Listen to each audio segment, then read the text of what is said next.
Bonjour tout le monde, petite vidéo rapide pour vous faire un point au niveau de la Bitcoin dominance et de la dominance des altcoins. On est sur un niveau critique, il faut surtout pas casser, je vous explique tout ça. Juste avant, je vous invite à vous abonner et à mettre un petit pouce bleu si c'est pas déjà fait. Je fais des briefs tous les jours, j'analyse le marché tous les jours, donc si le marché crypto t'intéresse, t'es au bon endroit, n'hésite pas à t'abonner. Également, on a un service de copy trading qui est 100% gratuit, qui est rentable. On vous met les preuves et les performances dans le Discord tous les jours. On lance de nouvelles stratégies ici d'accumulation. Si tu as peur d'acheter quand ça baisse ou si tu ne sais pas comment acheter ni où acheter, on a des algorithmes qui sont programmés, qui vont le faire à ta place. On a mis des secteurs en place. Donc, s'il y a, ça t'intéresse, on a des stratégies sur les assets d'IA. Donc là, on vous a mis une petite liste AO, FET, NIR, par exemple, ici. Si Deepin vous intéresse, on a programmé ça sur du IO, Render, etc. Si je sais pas, moi, le Real World Asset vous intéresse, on a programmé ça sur du TRU, LNDX, enfin sur plein d'assets. Juste ici, vous avez toutes les descriptions. C'est 100% gratuit, vous conservez 100% des gains, c'est 100% sécurisé. Vos fonds restent sur BitGet, vos fonds ne viennent pas sur la plateforme de copy trading. Vous cliquez sur le premier lien en commentaire épinglé, vous vous inscrivez sur BitGet via notre lien partenaire qui est juste ici. Vous remplissez ce petit formulaire, donc prénom, email, identifiant BitGet qui est composé uniquement de chiffres, vous le retrouvez sur votre tableau de bord BitGet. Vous cliquez sur rejoindre, donc ça va créer votre accès au copy trading. Et ensuite, vous cliquez sur ce troisième lien, configurer le copy trading, vous lancez la première vidéo. Il y a une petite playlist de 4 vidéos ici qui vous explique comment configurer le copy trading sur votre compte. Vous avez juste à suivre ces vidéos, vous pouvez pas vous perdre, vous cliquez là où on clique et ça vous permettra justement de configurer la plateforme avec toutes les stratégies qui sont disponibles. Il y a même des vidéos qui vous expliquent les stratégies. Alors pour revenir ici sur Others BTC, c'est quoi? Others, c'est toutes les crypto-monnaies qui sont en dehors du top 10, ok?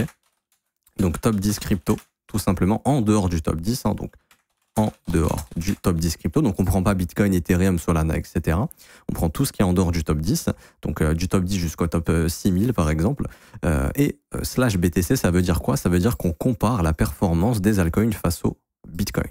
Et on peut voir que les altcoins ont surperformé Bitcoin du 20 novembre 2024 jusqu'au 7 décembre. Donc quand le Bitcoin a justement baissé en volatilité, quand il a commencé à se calmer après son gros pump des élections, les 2-3 premières semaines après les élections, Bitcoin a commencé à se calmer, ce qui a permis aux altcoins de surperformer. Et là, on a eu une première vague baissière. Et en fait, cette vague baissière ici a créé un sommet, un creux ascendant. Malheureusement, ce creux ascendant a été cassé, ce qui a formé un creux descendant et un sommet descendant.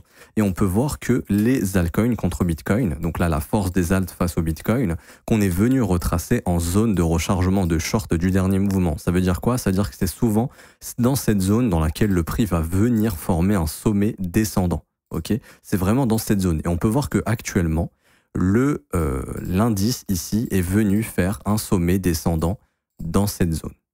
Est-ce que c'est négatif? Alors oui et non, fallait pas s'arrêter ici, il fallait pousser plus haut. On voit qu'on est juste venu combler les imbalances et que là on est en train de repartir à la baisse.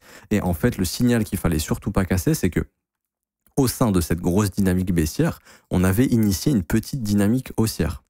Et cette dynamique haussière est venue casser ce dernier sommet, donc le creux à protéger, c'est lui. Là, on n'est pas censé casser ce creux. Et vous voyez, on y est à l'heure où je tourne cette vidéo. Si jamais vous, au moment où j'aurai posté cette vidéo, je pense qu'elle sortira à peu près 24 heures au moment où je l'aurai tournée. Si vous, en ayant copié cet indice, donc là vous allez sur TradingView, vous copiez ça, CryptoCap de petit point Others / CryptoCap de petit point BTC, si ça a cassé, là c'est vraiment pas positif, ça voudrait dire qu'on a beaucoup plus de probabilité d'aller chercher plus bas sur cet indice. Et si on va chercher plus bas, ça veut dire quoi? Ça veut dire que les altcoins vont sous-performer face au Bitcoin. Il y a deux cas de figure où les altcoins sous-performent le Bitcoin et je vous indique dans lesquels ça peut être OK, dans lesquels c'est pas bon. On a du coup quand ici cet indice baisse, si ça baisse quand BTC baisse face au dollar, là c'est vraiment catastrophique. Ok? Pourquoi? Ça veut dire que en gros les altcoins elles baissent face au Bitcoin et que en gros c'est ça le schéma. Je vais le faire dans l'autre sens. L'USD surperforme le Bitcoin, ok, et le Bitcoin surperforme les alts. Donc, qui est le secteur le plus pourri? Les altcoins. Parce que le dollar surperforme BTC, ça veut dire quoi surperformer BTC? Je vous le mets dans l'autre sens. Ça veut dire que le dollar, ici, pump face au Bitcoin, USD. Donc, que le Bitcoin, il fait quoi? Il baisse face au dollar et que les altcoins, elles baissent face au Bitcoin, donc que Bitcoin, qui est lui plus faible que le dollar, surperforme les alts. Et du coup, si vous avez des alts qui baissent face au Bitcoin et un Bitcoin qui baisse face au dollar, on a des alts qui baissent plus que Bitcoin. Donc, elles baissent encore plus face au dollar. Donc, par exemple, si ici, on a une baisse de moins 10% du Bitcoin, bah, les altcoins, c'est minimum moins 10. Ça peut pas être sous moins 10. C'est plus que moins 10. C'est-à-dire que les altcoins, par exemple, c'est au moins moins 20, par exemple. OK? C'est minimum plus de moins 10. Donc, ça peut être moins 12, moins 15, moins 20, moins 25. Et donc là, c'est, en gros, vous prenez ici le petit pourcentage. Là, depuis le 4 janvier, donc le samedi 4 janvier, les altcoins, en moyenne, ont perdu 10% face au Bitcoin. Sachant que Bitcoin a perdu de la valeur face au dollar. Donc, les altcoins ici baissent plus que Bitcoin. Si vous prenez par exemple ici la baisse du Bitcoin, je vous donne un exemple, depuis que ça baisse, Bitcoin a perdu ici 10%, donc depuis son top du 7 janvier. Si vous prenez n'importe quel altcoin, je sais pas moi, on va prendre un Matic par exemple, vous prenez Matic depuis son top ici, il a perdu depuis le 7 janvier 16%. Donc sa baisse est démultipliée et multipliée face au Bitcoin. Ok, donc ça c'est l'environnement dans lequel on évolue, c'est le pire environnement, c'est-à-dire les altcoins se font éclater face au Bitcoin. Et du coup, bah, vu que Bitcoin baisse, les alts elles baissent. Le deuxième cas de figure, c'est quand Others BTC il baisse, mais quand BTC monte. Donc ça baisse, ok, mais quand BTC monte face au dollar. Ça peut être ok. Pourquoi ça peut être ok? Ce qui se passe généralement, c'est que les alts contre le dollar, elles font soit du surplace, soit elles montent légèrement. Par exemple, Bitcoin, il prend 10% face au dollar, et les altcoins, elles perdent 5% face au Bitcoin, bah, elles seront quand même positives. Elles vont moins pumper. Genre, elles vont pumper de 4 à 5%, ça dépendra des assets, mais elles vont quand même pumper. Enfin, les altcoins vont pumper. Par contre, le pire scénario, comme je disais, c'est quand BTC baisse face au dollar et que Bitcoin et que Others BTC baisse. Pire scénario, ok, c'est quand ça baisse, enfin quand Others baisse, mais quand Others BTC baisse, pardon, mais que Bitcoin pump face au dollar, ça c'est ok. Donc soit ça fait du surplace, soit ça pump, mais moins que Bitcoin.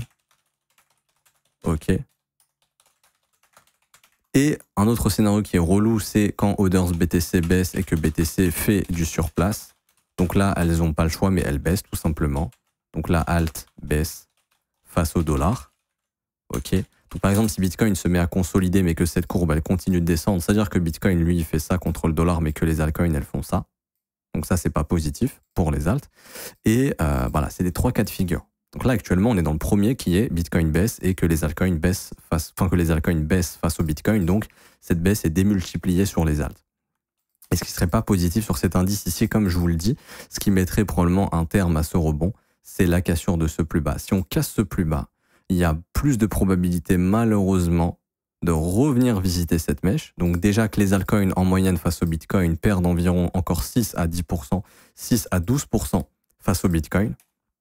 Et que si jamais on fait un plus bas, bah malheureusement, là, on pourra revenir tester ce support ici. Et donc là, c'est une baisse moyenne des altcoins face au Bitcoin d'environ de 17%. Ça veut dire grosso modo que si Bitcoin baisse par exemple face au dollar de 10%, bah là, les altcoins, elles vont perdre plus de 20% face au dollar. Et ça serait pas du tout bon. Ok. Et donc nous, ce qu'on veut voir pour avoir un marché des altcoins qui est fort, c'est cette courbe montée. Tout simplement. On ne veut pas que, là je repasse en weekly, donc c'est sur une dynamique un peu plus long terme, ok. On ne veut pas du tout que les altcoins, elles aillent s'installer sous le dernier plus bas. Parce que là, je vous rappelle que ce qu'on a fait, c'est un market structure shift weekly. On veut qu'on trouve un creux ascendant. Donc c'est pas grave si ça baisse encore ici. Il va falloir serrer les dents ou avoir du cash pour acheter plus bas.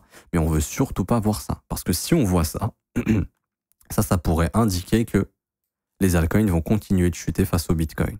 Et donc ça voudrait dire que même sur le prochain pump du Bitcoin, s'il repasse par exemple de 80 000 à 130 000 $, bah les altcoins, elles vont sous-performer Bitcoin. Et quand vous regardez la Bitcoin dominance, ici, bah on peut voir que Bitcoin, faut surtout pas, mais surtout pas, qu'il soit en train de nous faire ici un creux ascendant en cassant le dernier sommet.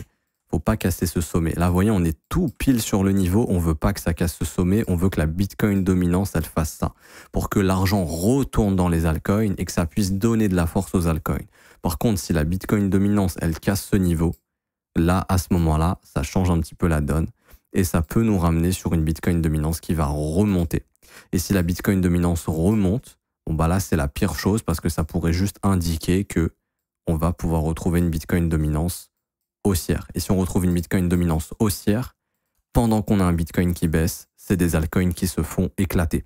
Si on a une Bitcoin dominance qui monte pendant un Bitcoin qui monte face au dollar, c'est pas tellement grave. Néanmoins, ça voudra dire que Bitcoin restera l'asset qui performera le plus et une grosse partie d'altcoins, malheureusement, sous-performeront le Bitcoin. En gros, si Bitcoin, par exemple, passe, je sais pas moi, imaginons là on est monté jusqu'à 108 000 ici, et que le Bitcoin est en train de retracer son mouvement du mois de novembre, et qui va à par exemple 85 000, ok, et qu'ensuite il remonte à par exemple 130 000, bah c'est de se dire que en passant de 85 à 130 000, si la Bitcoin dominance, elle augmente, les altcoins, elles vont sous-performer Bitcoin. Ça veut dire que grosso modo, elles vont rebondir, mais elles vont pas aller faire de nouveaux plus hauts.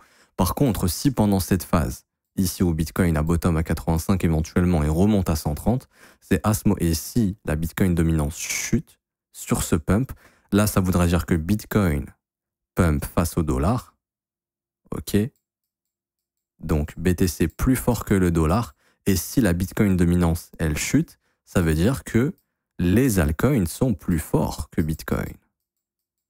Et à ce moment-là, c'est ce qu'on appelle l'alt season, tout simplement. Et c'est à ce moment-là où vous avez des altcoins qui surperforment le Bitcoin. Donc nous, c'est ce cas de figure qu'on voudrait, cas de figure qu'on n'a pas actuellement et qu'on surveille avec attention. Et je vous le dis, surveillez bien ces graphiques BTC.D sur TradingView et surtout, parce que la Bitcoin dominance peut être impactée par plein de choses.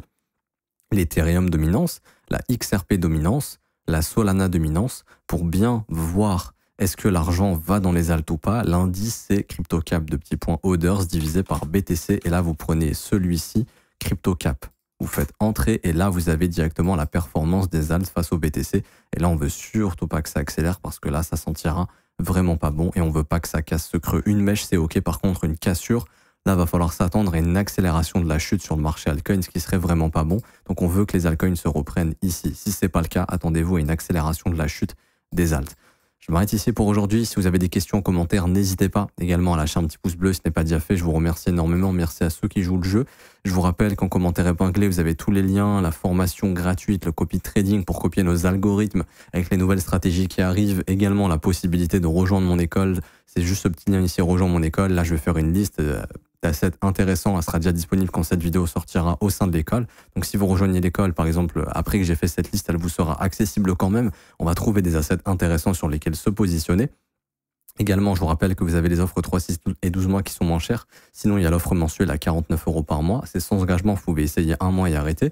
Vous aurez aussi accès à la formation de l'école qui vous sera envoyée par mail et vous aurez accès au brief que je fais avec les élèves tous les jours. On passe le bull run ensemble, gestion du risque ensemble. On essaie de s'en sortir le mieux possible. Donc, on avait vu justement gestion de risque, récupérer du cash, etc. sur le top des 102 000.